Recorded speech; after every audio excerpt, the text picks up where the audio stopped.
Hello guys, welcome to 21 Days of Code series with Ozone. Today here I am with problem number 1 for day number 16 and the problem name is regular expression matching.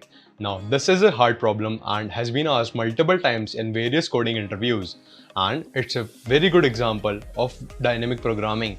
So let's jump right into the problem and understand what it's trying to tell us. So the problem reads as follows. Given an input string S and a pattern P, implement regular expression matching with support for full stop and asterisk, where full stop represent matches any single character and asterisk represent matches 0 or more of preceding element. The matching should cover the entire input string, not partial. Note, as S could be empty and contains only lowercase letter a to z, P could be empty and contains only lowercase letters a to z and characters like full stop and exclamation mark, full stop and asterisk. Now what it's trying to tell us, so basically we'll be given two strings, one will be string S and other string will be pattern string P, and we need to return whether both the strings are equal or not, in terms that P will be containing two special characters, that is full stop and asterisk, with meaning of full stop being it matches any single character and asterisk meaning it matches 0 or more preceding character. Now, this might sound a bit tricky at first, but when we will jump into the example, it will become more clear. So now, let's discuss the examples that are given with this problem. So yeah, here is example number 1. Given string S is AA and P is A. Now here, the strings don't match. As you can see, the length of P is lesser than length of S. So in any case, they won't match. So you can simply return false from here. Now for the example number 2, S is equal to AA and P is equal to A asterisk. Now as we have discussed, asterisk means that it matches 0 or more preceding character. Here preceding character is A, so asterisk can be replaced with number of A's ranging from 0 to as many as we want.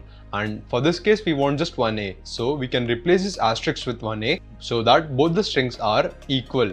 So it matches the regular expression, so we return true in this case. Now for the third case, this is a bit complex case, so I have drawn a table here which we'll be filling and slowly building up our DP solution for this problem.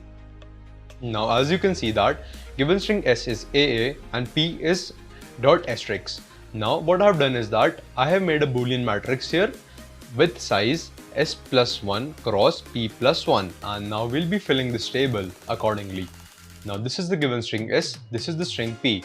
Now when length of string is 0, we can simply return true because there is nothing to match for, and when length of string is 1 and given length of string P is 0, we need to fill false here because the lengths are not equal in this case. Similarly, here we'll be filling false again. Now moving on further, this particular index will contain false because length of P here is 1 and S here is 0.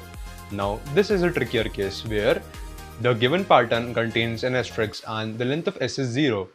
In this case, the answer will be true. Now you all might be thinking why I am writing true here.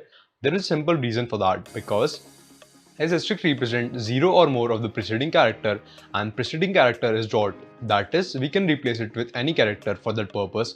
So here if you can think that we are replacing this dot with an empty character and this asterisk also represents an empty character, that is the preceding element repeated 0 times, so in this case the value becomes true. Moving on further, A can be replaced, this dot can be replaced with A, so we are returning true here. Moving on further on, if length of string P is 1 and B is 2, then in this case this column will contain false value. Again moving on further, this will contain true as asterisk can contain 0 or more preceding character, and similarly what we'll be doing is that whenever we encounter a new character and where length of both the strings are equal, we can simply watch for diagonal element and based on that we can fill in the value in our table. So this becomes true, and towards the end of the function what we'll be doing is that we will be returning the value from the boolean array at indice S, P, that is the last value. So here in this case we get true as answer.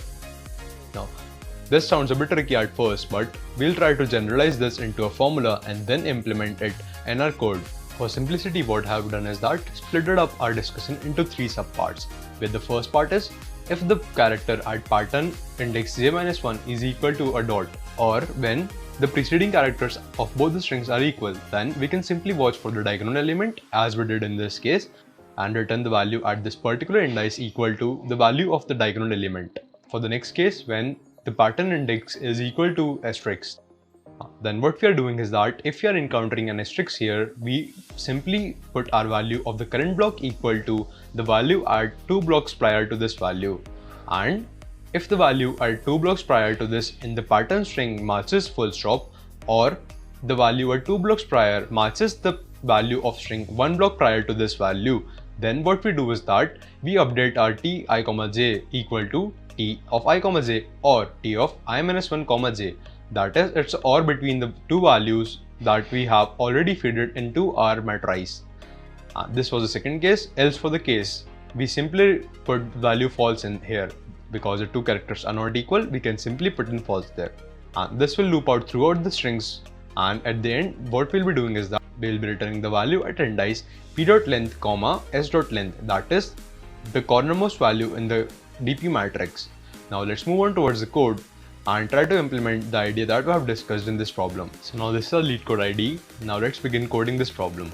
So first off, what we'll be doing is that we'll be initializing our Boolean matrix with the length as discussed, s.length plus 1, p.length plus 1.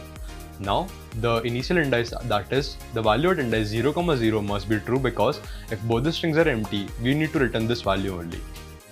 Moving further on, what we are doing is that we are iterating this loop from 1 to t.length, and we'll be filling in values. That is, if p.caret I-1 is equal to an asterisk, then we can simply put in t at 0, I is equal to t at 0, I-2. Now what we are doing is that we are doing this for handling this cases for patterns like a star or a star b star or a star b star c star.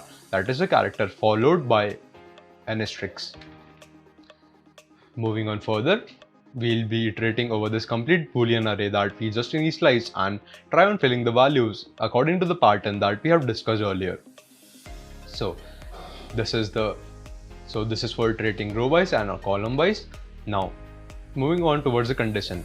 If we are encountering a full stop or the characters at index I-1 and j-1 are equal, then what we can do is that simply make this value equal to the diagonal value. Else for the case we encounter an asterisk, then we can simply put in t at I, j is equal to t at I, j-2 as discussed.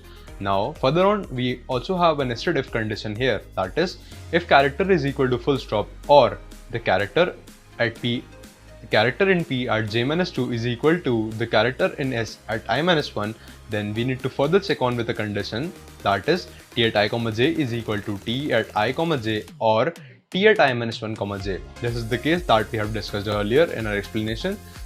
So if you missed that part, please go back and try to understand it from there. And at last we have else condition, in which for which if both the conditions do not match, then we have to fill in false at that particular index. Towards the end, we simply return the value at index s.length, p.length as we discussed earlier. Now we'll try to run this code.